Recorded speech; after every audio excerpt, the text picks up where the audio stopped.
Il est temps d'accueillir notre deuxième invitée. Alors comme toi, elle a un organe, elle aussi, elle a une voix surpuissante et très très singulière. C'est une princesse de la chanson. Elle a remporté une émission qui est révélatrice de talent. Et puis cette surdouée de la musique ensuite a décidé de partir. Elle s'est expatriée en Angleterre pour préparer son premier album qui s'intitule Fearless. Elle a travaillé depuis avec les plus grands. Elle n'est pas souvent de passage en France. Ouais. Là, elle nous fait le plaisir de venir nous voir sur ce plateau. Je vous demande de faire un tonnerre d'applaudissements à Marina Kaye.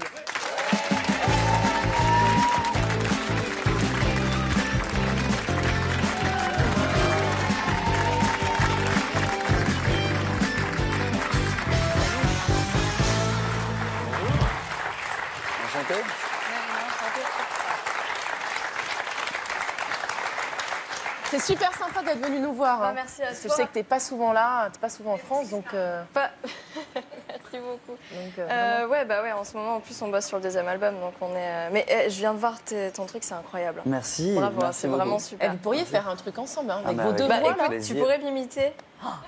À vrai dire, j'ai écouté et non, t'es pas assez dans ma tessiture. C'est vrai? J'y arriverai pas, il y a trop de puissance. Oh, arrête, c'est pas vrai. Il faudrait que je travaille, mais non, j'avais travaillé, j'avais écouté, et puis... Non, j'ai pas trouvé d'accroche. Mais bravo à toi aussi. Merci beaucoup. Alors, Michael a eu son petit cadeau de bienvenue, donc tu vas avoir le tien aussi. Merci. Dis pas merci, on sait pas si ça se trouve c'est... Attends. Ça se va me dire, qu'est-ce que c'est que ça? Oh, alors, c'est trop chou. Mais c'est pour Julia? C'est pour Julia, parce qu'en fait... Parce que j'ai un mini chien, en fait. Voilà, elle a son petit chien, tu l'emmènes partout, Julia. Mais oui, elle est là. Mais bon, comme je t'ai dit ce matin, elle n'a pas encore fait caca, donc je voulais pas l'emmener pour caca. Elle avait peur qu'elle fasse caca sur le plateau, donc... Merci. Ah, tu sais que je cherchais un truc pour elle et que personne m'a laissé en acheter, en fait, parce que tout le monde dit que c'est ridicule d'habiller les chiens. Mais non, mais je me suis dit, il va faire froid, donc... C'est adorable. Voilà. Merci beaucoup.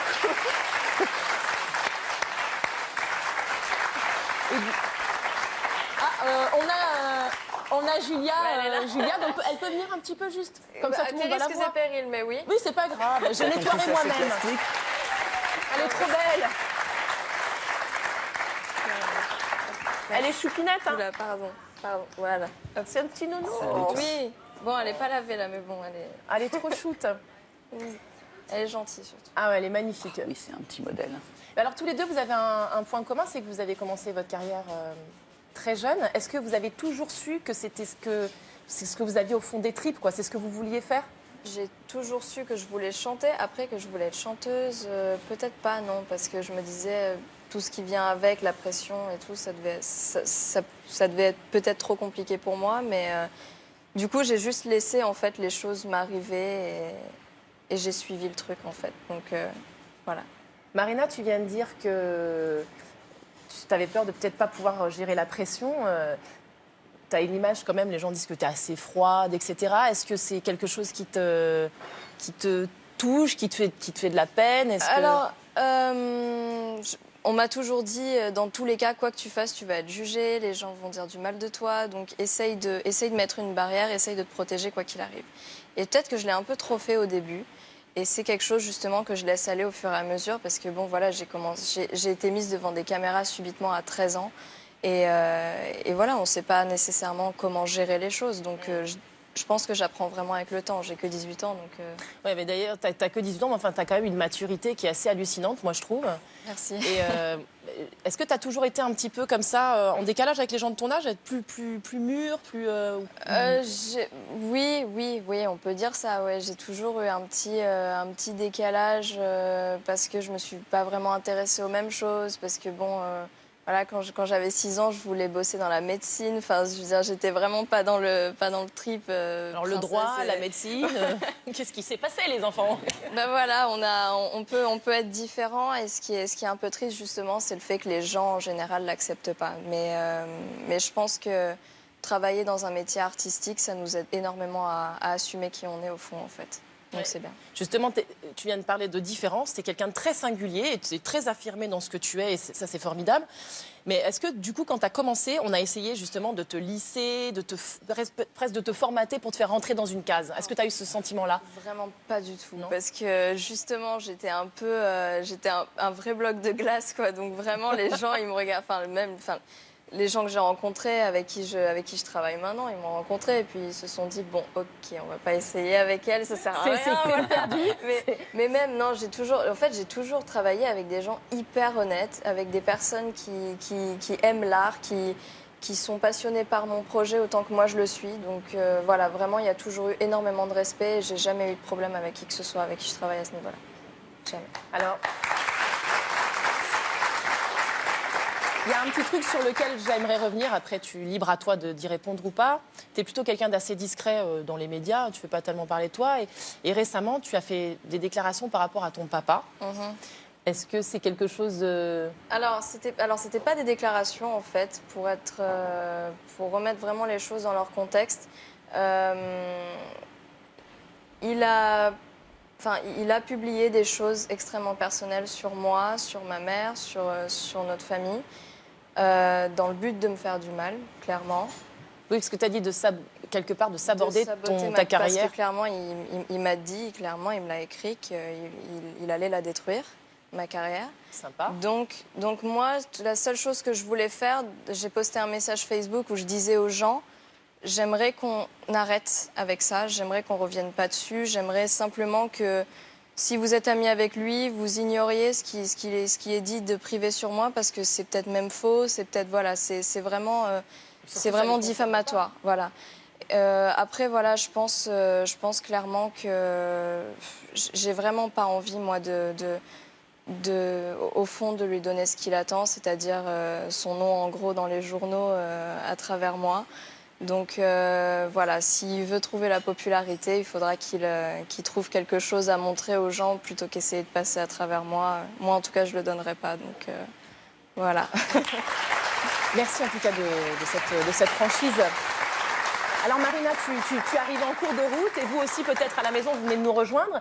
J'ai demandé à notre cuisinier, parce que nous on a un chef cuistot ici qui est du tonnerre qui s'appelle Alexis Braconnier, je lui ai filé une mission, c'est-à-dire de nous concocter une recette avec ce qu'on a trouvé dans le frigo de Michael Gregorio. Il a commencé à faire quelque chose, d'ailleurs ça sent hyper plutôt bon.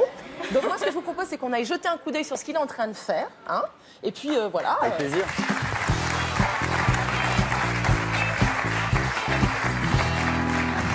Alors, qu'est-ce qui se passe dans cette cuisine? Ici, je vous ai fait, vous savez, on fait toujours des petits granolas, on appelle ça un mélange de graines. Oui. Moi, je les ai fait caraméliser avec de l'ail. Eh ouais. D'accord. C'est ça qui sent bon Ça comme va. ça?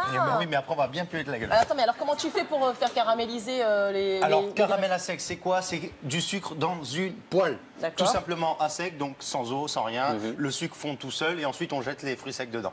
D'accord. Moi, ce que j'ai envie de vous faire, c'est, vous savez, on met toujours plein de graines, plein de fruits. Eh oui.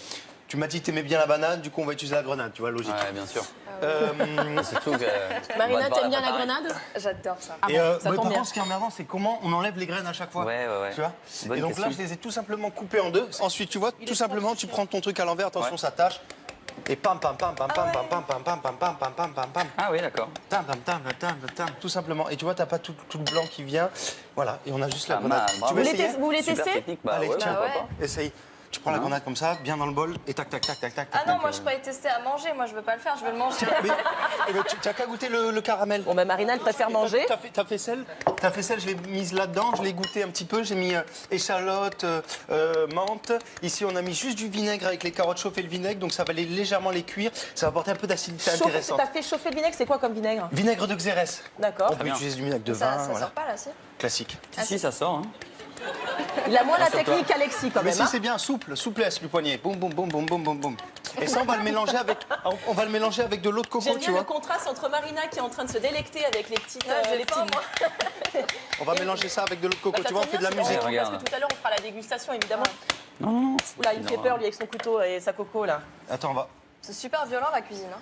Ah ouais, mais j'adore, c'est pour ça. Ah bah il y a Julia qui est en train de me démaquiller. comme ça. Ah ouais, elle adore le fond de teint, fais attention. Ouais, tu la casses un peu avec le Elle couteau. me lèche le menton. Juste Regarde, le couteau, c'est pas mal. le dos du couteau, attention, hein, le dos du couteau, tac, Pourquoi tac, tu as tac, mis de tac. la noix de coco? Ça sert à quoi? Ça va la noix donner de le coco goût, on va mettre un petit peu d'huile de noisette dedans. C'est un liant et ensuite on va se servir de la coco pour râper. Il y a toujours, tu sais, dans le mélange de céréales, de la noix de coco. Alors on est dans toujours cet esprit-là, un peu de fruits, voilà, de healthy et voilà, et bon, mais en salé. D'accord. Ok? Ok. Ça te fait moins peur ou tout? Ça me fait moins peur. Ou Enfin, pour davantage. l'instant, ça sent bon, là, c'est pas mal. C'est pas mal. Mais j'attends de voir la finalité quand même. Ok. Bien Donc, ce que je vous propose, voilà, Mickaël, on va s'essuyer les mains peut-être. On va repartir du côté du talk tous les trois discuter, puis on viendra déguster à la fin. Hein, ça vous va? Marina, elle a faim, elle a envie de manger. Mais Alexis, c'est bien, c'est bien. J'adore ça, c'est bien. Avec un peu d'ail, ça ne dérange pas, super. C'est génial. Par contre, on va tous avoir une haleine de chacal avec. Exactement, il y a un peu d'échalote pour couronner le tout. J'espère que vous n'avez pas de rencard après. Hein. Tu veux le barotin? Ouais. Alors Marina, dans l'émission, je ne sais pas si tu sais, mais le principe, c'est un peu d'en apprendre plus sur nos invités avec des interviews un peu décalées. Et bon, toi, tu es un électron libre, tu es prise de liberté, donc je me suis dit, je vais lui faire une interview libre. Ok. Alors, je t'explique le principe. Dans l'écran, tu vois là-bas qui est en face de toi, tu vas voir s'afficher donc 8 questions. Et donc, tu vas devoir en choisir 4 parmi ces 8 auxquelles tu acceptes comme ça. Je ne t'impose rien, celles auxquelles tu acceptes de répondre. Donc, alors, votre plus belle rencontre en coulisses, c'était qui? Votre anecdote la plus sympa avec un fan? La scène qui vous a procuré le plus de plaisir? Si vous pouviez choisir un super pouvoir, ce serait lequel? Un truc que vous adorez faire seul? Qu'est-ce qui peut séduire Marina Kaye? Avec qui aimeriez-vous travailler et pourquoi? Je vous offre 3 souhaits. Vous choisissez quoi? Voilà, donc c'est 4 questions, c'est ça? C'est 4 questions parmi ces 8 questions. Alors, je vais prendre mon anecdote la plus sympa avec un fan. Ouais. Alors, j'ai rencontré une jeune fille qui était, qui est toujours, qui est atteinte d'un cancer, qui est malade. Et mon producteur, Yann, a eu la superbe idée de l'inviter en fait pendant 2 jours, pendant qu'on était en festival, pendant cet été.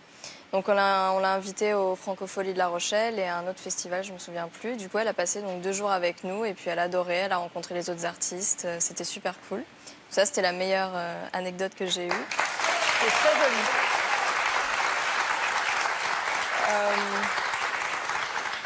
joli. La scène qui m'a procuré le plus de plaisir. Alors, je pourrais pas choisir, honnêtement. Je pense que la première fois, ma première grande scène parisienne, c'était le Trianon. C'était vraiment génial, c'était un truc de dingue. C'était joli ça. Ouais, c'était vraiment cool. Après, il y avait l'Olympia, qui était encore plus cool. Et puis cet été, il y a eu des festivals qui étaient encore plus cool. Si je prends la première et que je prends la dernière, je me dis qu'il y a une telle évolution et c'est ça en fait qui fait que les scènes deviennent de plus en plus exceptionnelles. C'est à quel point on se libère de plus en plus sur scène. Donc je pense que c'est pas une scène en particulier, c'est plus l'évolution au fur et à mesure en fait. Donc les dernières scènes quoi. Et vous, Mickaël, il y a une scène comme ça qui vous a... Vous vous êtes senti... Il y a plein, il y en a plein, effectivement. C'est vrai qu'il y a toujours une évolution et ça, le métier, de toute façon, on finit on ne cesse jamais d'apprendre et d'évoluer. Un artiste, il est toujours en mouvement. Donc, mais la première fois que j'ai vu un spectacle à Paris, c'était Stéphane Rousseau. J'avais 16 ans et demi et c'était au Bataclan. Et jouer, après m'y installer pendant plusieurs mois, on a joué plus de 100 fois là-bas. Voilà, je me souviens de mon tout premier et c'était quelque chose d'assez fou de jouer dans cette salle. Et, pour moi, c'était vraiment... La consécration, quoi. Ouais, c'était carrément ça. Ouais, absolument. Alors, Troisième, c'est ça? troisième question, ouais. Super pouvoir, je pense l'invisibilité parce que je suis extrêmement curieuse et que je pense que j'espionnerai plein de monde. C'est pas curieuse, hein, c'est voyeur. Curieuse, mais dans quel sens? Non, voyeur. C'est une vraie qualité. À l'Élysée ou à la Maison Blanche, un truc comme ça. Et puis Ok. Je n'ai pas de baguette magique, hein. Je suis désolée de vous le dire, mais je ne peux pas exaucer vos vœux. Ça n'existe pas, je crois. Et un truc que j'adore faire seule, écouter de la musique. C'est bête, mais j'adore être seule, écouter de la musique, parce qu'après, ça débouche sur une envie d'écrire. Je suis une énorme fan de Harry Potter. Et j'adore tout le monde. Et j'adore écouter les musiques qu'il y a dans le film, en fait. Donc j'adore écouter ça, ça m'amène des idées. Ouais.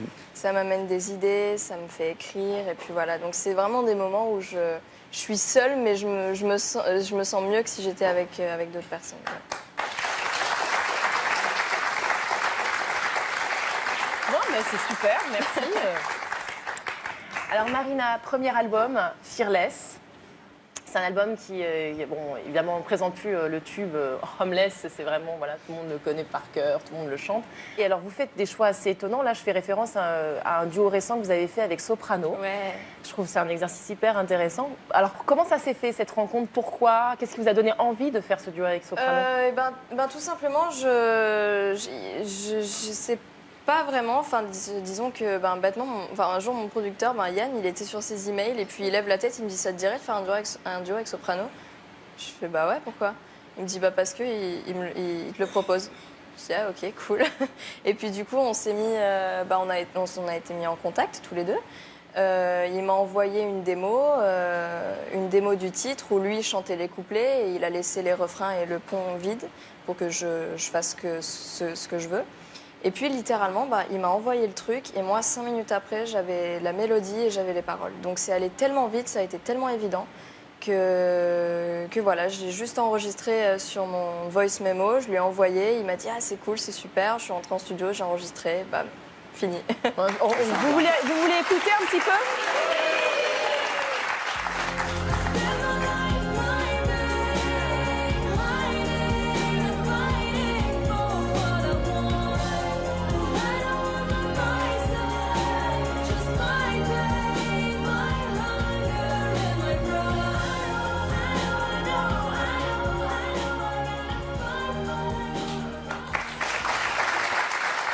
Sympa, hein? Marina, donc un deuxième album, on fait pas là? Ouais, on vient de commencer à bosser dessus, ouais, c'est cool. On est en plein dedans. En anglais encore? Ouais. Bah non, mais il faut pas prendre cet air désolé, on est ravis, non? Vous avez envie de l'entendre en français, c'est ça que vous avez... Mais vous savez, franchement, ça arrivera. Et je réfléchis vraiment à de quelle façon, voilà. Mais ça arrivera. Et quand ça arrivera, ce sera vraiment cool. Bon, on a hâte. Alors maintenant, c'est place à l'humour. Là, la personne qui va arriver, c'est un garçon. Lui, il s'est illustré dans bon nombre de pièces de théâtre, comme Couscous au lardon, Le Presque Grand Amour, entre autres. Avant de se lancer dans le bain du one man, c'est quelqu'un qui adore égratigner nos différences culturelles pour nous faire mourir de rire. Il a une énergie, mais alors débordante, vous allez l'adorer. Il s'appelle Foudil Kaibou. Il est excellent. Il est excellent. Ouais.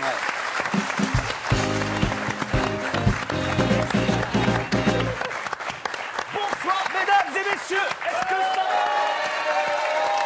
Attention, je fais un petit test. Salam alaikum, alaikum. Oh mon Dieu, il parle tous arabe.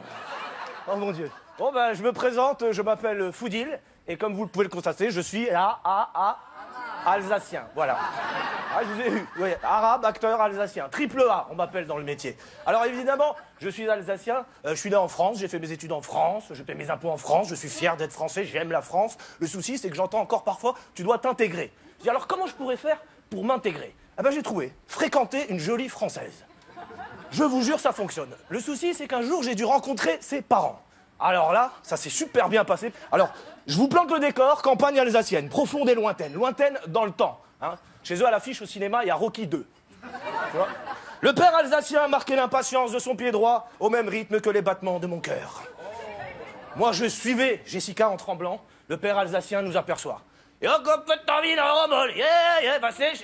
Jessica, ma chérie, viens là dans les bras, tu nous as manqué.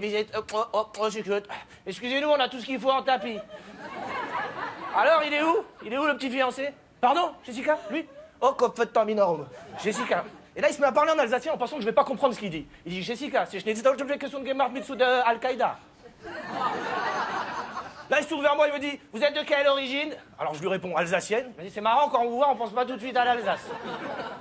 À quoi on pense? Au suicide. Ah, mais je veux dire, t'as bien des origines. Je veux dire, t'aimes les merguez. Quelle origine? Algérienne. C'est où ça? Au Maroc? C'est pas au Maroc? On pourra même pas aller à Marrakech, il sert à rien. Bon, ben, installez-vous et puis c'est tout, hein. Bienvenue et puis c'est tout. Hein. Qu'est-ce qu'il y a à dire? Il n'y a rien d'autre à dire. Hein. Bienvenue et puis c'est tout. Hein. Qu'est-ce qu'il y a à dire? Il n'y a rien d'autre à dire. Hein. Bienvenue et puis c'est tout. Hein. Qu'est-ce qu'il y a à dire? Il n'y a rien d'autre à dire. Hein. Bienvenue et puis c'est tout. Hein. Qu'est-ce qu'il y a à dire? Il n'y a rien d'autre à dire. Hein. Bienvenue et puis c'est tout. Installez-vous, là, il y a un lavabo si vous voulez faire vos ablations. Alors, pendant que je me lave les mains, j'entends la mère alsacienne arriver. Elle n'avait jamais vu d'arabe de près. Elle chantait une chanson traditionnelle alsacienne qui parle d'un arabe qu'on a pendu dans une grange parce qu'il avait volé des pommes. Rien d'inquiétant. banana shit, Kopf-Tomina. Ah, qu'est-ce que c'est que ça? Oh mon Dieu, oust, allez, schnill. Oh, qu'est-ce que... regarde là-bas, regarde, couscous, regarde, il y a du couscous. Alors moi, je bouge pas, j'ai peur. Comme elle voit que je bouge pas, qu'est-ce qu'elle fait? Elle prend un balai, elle le retourne, elle met une tranche de jambon dessus. Alouf! Alouf! Pour me faire fuir, elle me met sous le nez, c'est du jambon de pays, j'adore ça. Je dis, madame, calmez-vous, c'est moi, Foudil, je suis le fiancé de votre fille, Jessica. Ah, c'est... Je vais à la messe tous les dimanches. Merci mon Dieu, fallait pas vous fatiguer sur ce coup-là. Et comment vous vous appelez? Je m'appelle Foudil. Et là, elle a un réflexe bizarre, elle désorientalise les prénoms arabes. Vous faites quoi dans la vie, Frédéric? Là, on passe à table et on se donne la main pour dire les bénédicités. Seigneur, Jésus, Marie, Joseph. Et là, la mère alsacienne se tourne vers moi et elle me dit, à vous. Comment ça, à moi? À vous. Vous dites tout ce qui vous passe par la tête du moment qu'il y a Jésus ou Marie dedans. Mais madame, c'est pas ma culture, c'est pas ma religion, je sais pas quoi faire. Jessica me dit, fais un truc, d'accord. Oh Marie, si tu s'en veux. Cool, je savais pas quoi faire. Bref, mère hystérique, père inquiet, qu'est-ce que je fais? Je les rassure. Toc toc, badaboum, bonsoir, madame, monsieur, ne vous inquiétez pas, je suis français. D'ailleurs, je ne viens pas les mains vides, j'apporte avec moi une bonne bouteille de Saint-Émilion Grand Cru, le vin français par excellence. Goûtez-moi ça, vous m'en direz des nouvelles.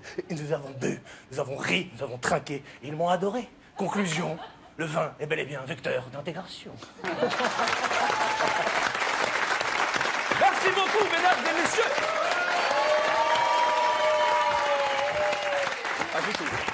Ça va? Super. Merci d'être là. Plaisir de te voir. Oui, bravo, ça va bien avec toi. Regarde, ça des Alors, le spectacle Foudil prend le pouvoir. C'est ça. Depuis le 15 octobre, on est au Jamel Comedy Club et jusqu'au 30 décembre 2016, donc au Jamel Comedy. Alors raconte-nous un petit peu la genèse de ce spectacle. Bah, ce spectacle est né déjà il y a maintenant 4 ans. Ça s'appelait d'abord L'Arabe qui cache la forêt. Et au fil et à mesure des événements, on va dire de l'actu, c'est devenu un spectacle un peu plus engagé. Du coup, c'est devenu Foudil prend le pouvoir. Mais il faut venir voir le spectacle pour savoir pourquoi je dis Foudil prend le pouvoir. Parce que c'est une chute à la fin du spectacle.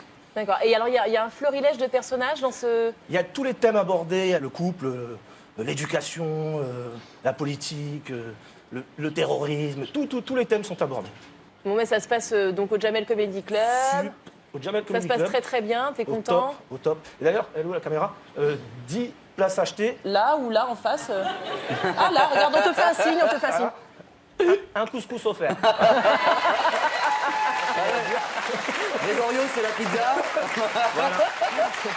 Bon bah voilà, si vous avez envie de voir Foudil, ça se passe au Jamel Comedy Club, donc les vendredis et les samedis à 21h30, depuis le 15 octobre et jusqu'au 30 décembre 2016. Merci Foudil. Merci, ciao, ciao. À plus. Je fonce. Ouais. Ciao, ciao. À très vite. Marina, tout à l'heure tu m'as dit que tu avais faim. Je pense que là ça doit être prêt, on va goûter ou pas? Tout ce que tu veux. Allez. Ça a intérêt à être prêt et à être bon, hein. J'entends bien, je suis pile poil en train de dresser. Il est en train de dresser, ça tombe très bien. Bon, vous allez m'en dire des nouvelles. Vous avez au sous-sol la faisselle qui a été assaisonnée avec zeste de citron jaune, zeste d'orange, de la menthe. Jusque-là, ça va. Avec un petit peu d'huile de noisette. On est sur les fruits secs qui ont été caramélisés. Avec de l'ail. Caramélisé avec de l'ail. Alors moi, ce que j'adore, c'est juste une nougatine à l'ail. Donc c'est sésame caramélisé avec toujours un peu d'ail. Et ça sur un magret. Sur un magret de canard, vous jetez ça, mama, c'est super bon. Oui, mais sauf que notre ami Mickaël n'aime pas la viande, donc on parle pas de magret. On parle pas de magret. Là, Non, on est non, sur on fait du... pas des Là, c'est du végétarien, quoi. Voilà, là, on est sur du végétarien, presque végétalien. Donc Voire en fait, ça, c'est végétalien. quoi que t'as mis? C'est de la coriandre? Non, c'est du cerfeuil. C'est des feuilles qui sont toutes serrées, faciles à retenir. Cerfeuil. D'accord. Des radis? Des radis, du radis. Et ça, c'est des quoi? De la pomme granny? Voilà, de la pomme granny. Enfin, je me suis un petit peu amusé avec ce qu'il y avait très beau aussi. aussi. Et avec ce que j'ai sous la main, j'essaye de cuisiner, De concocter m'amuser. quelque chose. Voilà. On Et va tout voir en si vous donnant c'est... quelques astuces. Voilà, on va voir si c'est une explosion de saveur Est-ce que en j'ai bouche. fini?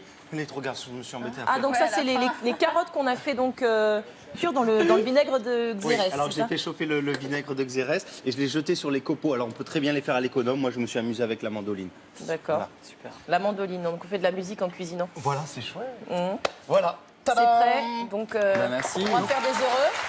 Et donc à la maison, si vous avez envie de retrouver la recette évidemment d'Alexis, vous pouvez aller sur france2.fr. Et puis là, dans le mur, il y a la recette qui est donc tout affichée. On a tous les ingrédients. Donc vous pouvez les noter si vous avez envie. Mais vous inquiétez pas, vous les retrouvez sur le site de france2.fr. Et puis continuez à réagir sur l'émission avec le hashtag Amanda. Elle est dans la faisselle, c'est ça la note coco? Alors c'est bon ou pas là les deux, ça mange, ça boulotte. C'est très bon, hein. C'est très bon. C'est bon. Marina, elle est en train de manger. Le seul truc, c'est que...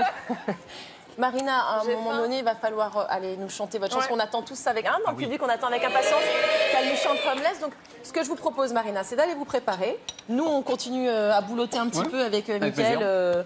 Voilà. Et puis, on vous retrouve dans quelques instants pour nous chanter votre tube.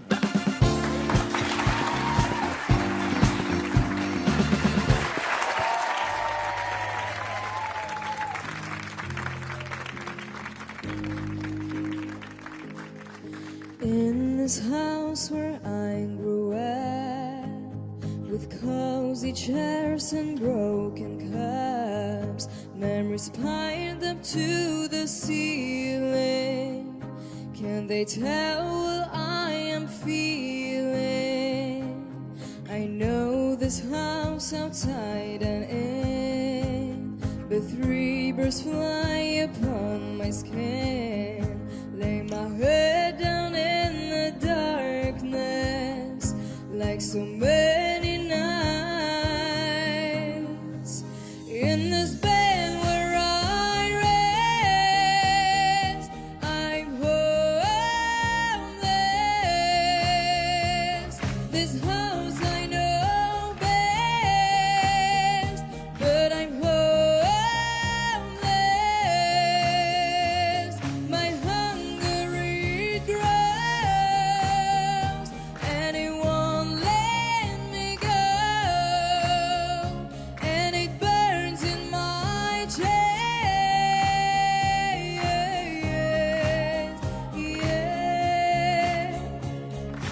Heavy steps on hardwood floors, into my room through broken doors. Try to leave this day behind me, but peace will never find me. In this bed where I rest, I'm homeless. This house I know best, but I'm homeless. My hunger it grows, and it won't let me go, and it burns in my chest.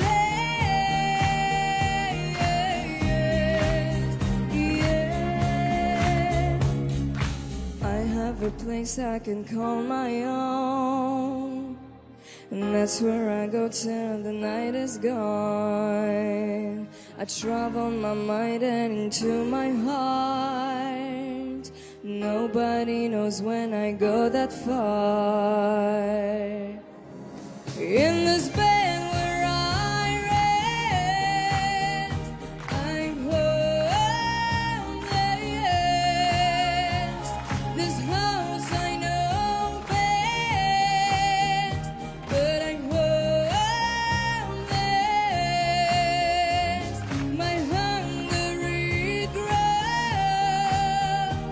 and it won't me go, and it burns in my chest. And I'm homeless.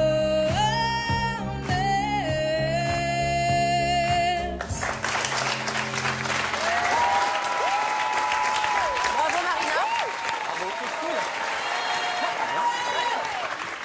C'est génial. Hein. Bon, cet album, on se lasse pas de l'écouter. Homeless, voilà, on adore ce titre, mais on a hâte d'avoir le prochain maintenant. Moi aussi, j'ai super hâte qu'ils sortent. Franchement, on a écrit déjà quelques titres et j'ai vraiment hâte que vous puissiez les écouter. Qu'on découvre. Ouais, ouais. Et bien voilà, notre émission touche à sa fin. Alors je vous le rappelle, on retrouve Mickaël Gregorio dans sa tournée Gédissant le 9 novembre à Roanne, le 10 novembre on le retrouve à Tours, le 24 novembre à Alençon, le 26 novembre à Rennes, le 16 décembre on le retrouve à Bercy sur la scène de l'hôtel Accor Arena, et puis ensuite il repart en tournée à partir du 11 janvier 2017 dans toute la France.